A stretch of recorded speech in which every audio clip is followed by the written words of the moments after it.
खबरदार बहू, जो अब तुमने एक भी कदम घर से बाहर निकाला तो 2 दिन से लगातार देख रही हूँ, हर घंटे छटक छटक के बाहर आती हो भिखारियों को भीख देने।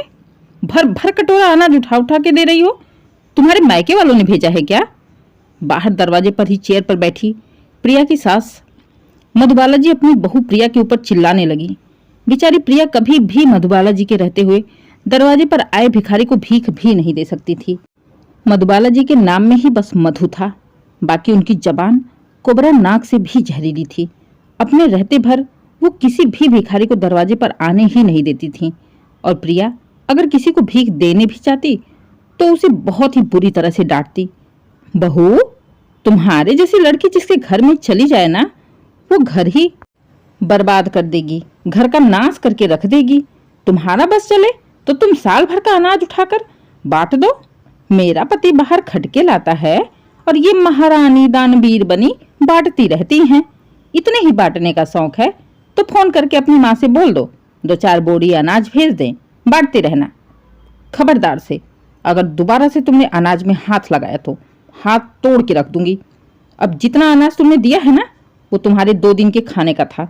अब 2 दिन तुम्हारा उपवास रहेगा, एक रोटी भी तुम्हें नहीं खानी है, समझी तुम? प्रिया चुपचाप सास की बातें सुनकर अंदर चली जाती है। उसे भी लगभग रोज की आदत सी हो गई थी ये ताने सुनने की। मधुबाला जी कितना भी छटपटाती रहती, चिल्लाती रहती, वो अपना काम करके हट जाती। बाद में भले ही मधुबाला जी उसके आगे से खाने की थाली ही क्यों न छीन ले। असल में प्रिया अपने मायके में अपनी माँ का दान पुण्य करते हुए देखती आ रही थी। उसकी माँ का कहना था, दान देने से बढ़ता है, घटता नहीं है, और वैसे भी दरवाजे पर आए भिखारी को या किसी को भी कभी खाली हाथ नहीं लौटाना चाहिए। बस यही सीख माँ की प्रिया ने गांठ बांध ली थी, जिसके चलते किसी को भी वो अपने दरवाजे से खाली नहीं जाने देती, चाहे भले ही उसको सजा भुगतनी क्यों ना पड़ जाए। आज प्रिया ने भिखारी को अनाज तो दे दिया था। आज का पूरा दिन अब मधुबाला जी के लिए आफत वाला था। शाम को जैसे ही उनका बेटा आलोक आता है, सबसे पहले वो प्रिया की शिकायत लगाती हैं। आलोक को समझा ले अपनी पत्नी को, भर भर कटोरा का अनाज भिखारी में बांट रही है, ऐसे तो हमें कंगाल कर देगी। हम साल भर का राशन क्या रखेंगे? ये 2 महीने में ही बांट के खत्म कर देगी सब कुछ। अरे माँ, तुम भी क्या छोटी छोटी बातों को लेके बैठ जाती हो? छोड़ो ना, ऐसे भी कोई चीज देने से घटती नहीं है, बढ़ती ही है। कभी तो अपना दिल बड़ा किया करो। अरे जा जा, तुम भी तो जोरू का गुलाम ही निकला। बढ़ती है, इससे तो तुम लोग सारा कुछ बर्बाद ही कर दोगे। प्रिया और आलोक दोनों को ही मधुबाला जी की हरकतें पता थी, इसलिए उनकी बड़बड़ाहट को ज्यादा ध्यान न देकर वो अपने काम में ही लगे रहते थे। जैसे ही आलोक अपने कमरे में गया, प्रिया को देखते ही बोला, क्या यार प्रिया, तुम माँ को दिखाकर कुछ मत दिया करो। आते ही उनकी बड़बड़ाहट सुनने को मिलती है। आलोक, माँ जी तो दिन रात दरवाजे पर ही बैठी रहती हैं, बस इसी ताक में रहती हैं कि मैं किसी को कुछ दे तो नहीं रही हूँ। अगर मैंने किसी को 1 रुपया दिया तो बढ़ा चढ़ाकर 4 रुपए बताती हैं। ये तो उनका रोज का ही हो गया है। आप छोड़ो, मैं आपके लिए चाय बनाती हूँ, कहते हुए प्रिया किचन में चली जाती है। आलोक को चाय देकर जैसे ही वो सब्जी काटने बैठती है, तभी मधुबाला जी प्रिया के पास आकर कहती हैं, अरे बहू, तुमसे तो मैं परेशान हो गई हूँ। 4 मुर्गी खाने वाली है और तुम 5 बड़े बड़े आलू लेकर बैठी हो। बताओ भला, सच में सब कुछ बर्बाद कर दोगी क्या? निकालो 1 आलू, 4 ही बनाओ। प्रिया का हाथ सब्जी काटते काटते रुक जाता है। वो आलोक की ओर देखती है। आलोक अपनी माँ से कहते हैं, क्या माँ, तुम हर जगह घुसी रहती हो? अब खाने पीने में तो रोक टोक मत लगाओ ना। किसका पेट नहीं भरता आलोक, जरा बताना बेटा मुझे। सब तो भर भर कटोरी खाते हैं, किसका पेट नहीं भरता? फेंकना जरूरी है? अरे यार प्रिया, तुम निकाल दो। माँ से बहस करने से अच्छा है जितना वो कहें उतना ही बना दो। जिसका पेट भरेगा भरेगा, ना भरेगा पानी पी के सोएगा। हद है यार, इतनी छोटी छोटी सोच। रिमोट पटक कर चिढ़ते हुए आलोक अपने कमरे में जाकर बैठ जाता है। ये तो मधुबाला जी का रोज का ही हो गया था, छोटी छोटी चीज़ों को बहुत बड़ा बना देती थी। एक दिन प्रिया ने मधुबाला जी से कहा, माँ जी, मैं आलोक को खाना देने जा रही हूँ, आप भी खाएंगी तो आपकी भी रोटी बना दूँ, नहीं तो आटा उठाकर रख देती हूँ। जब आप खाएंगी तो गरम गरम रोटी बना के दे दूंगी।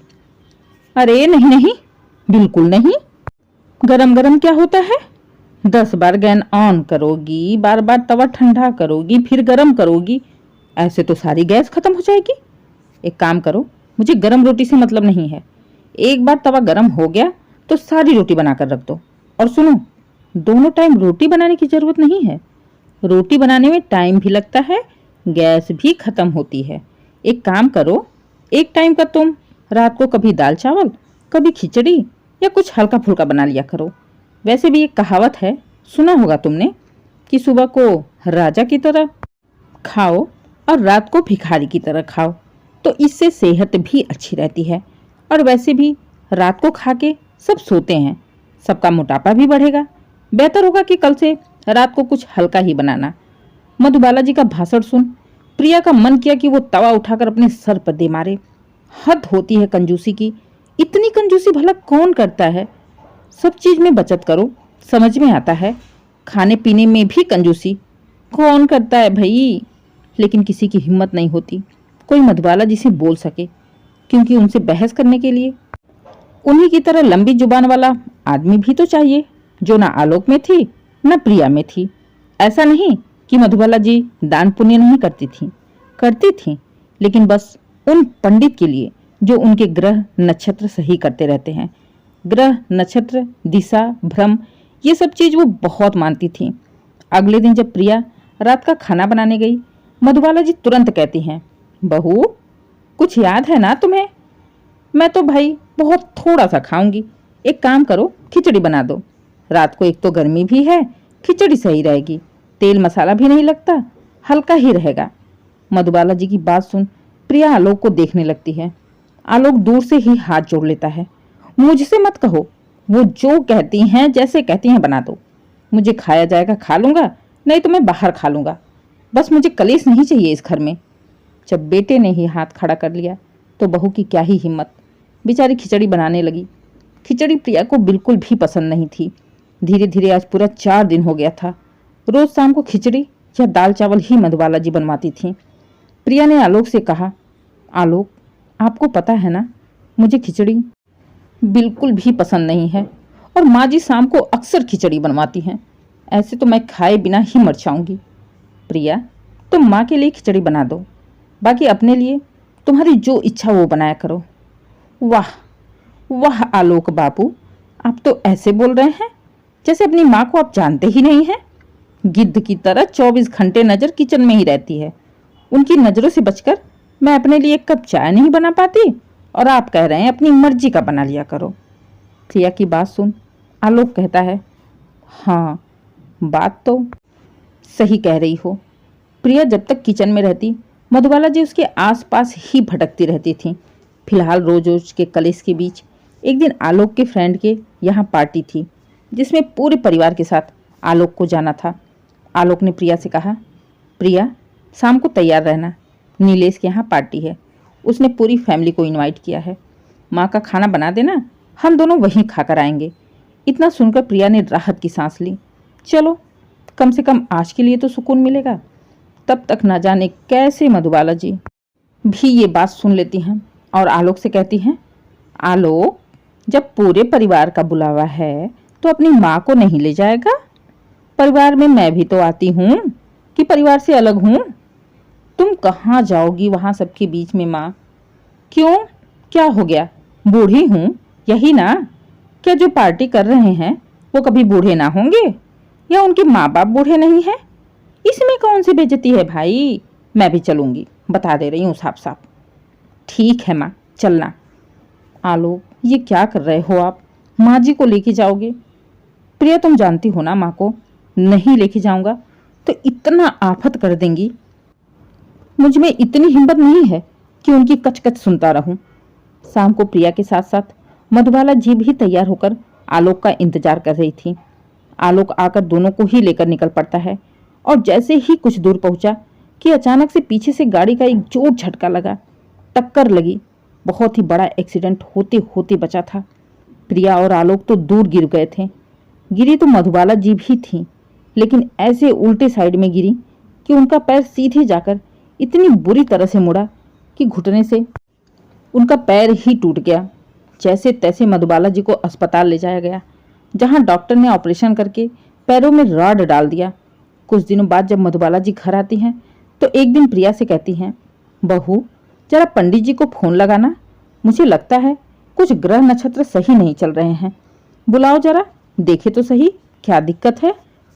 नहीं तो कोई पूजा पाठ ही बताएं जो करवा लेते हैं। बस यही एक चीज ऐसी थी जहां मधुबाला जी की कंजूसी नहीं चलती थी।